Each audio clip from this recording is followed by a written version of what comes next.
Les parents, eux, quand ils pénètrent dans la salle et voient leur enfant Jésus, ne s'émerveillent ni ne s'attendrissent.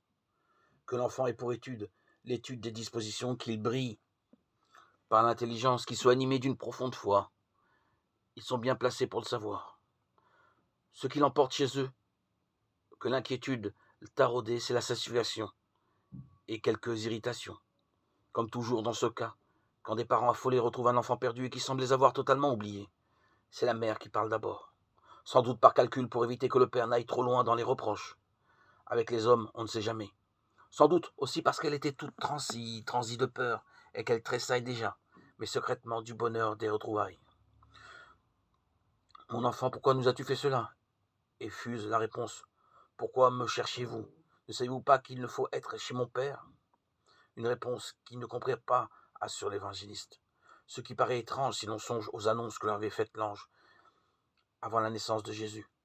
Il devait être préparé à des attitudes, des gestes, des propos hors du commun.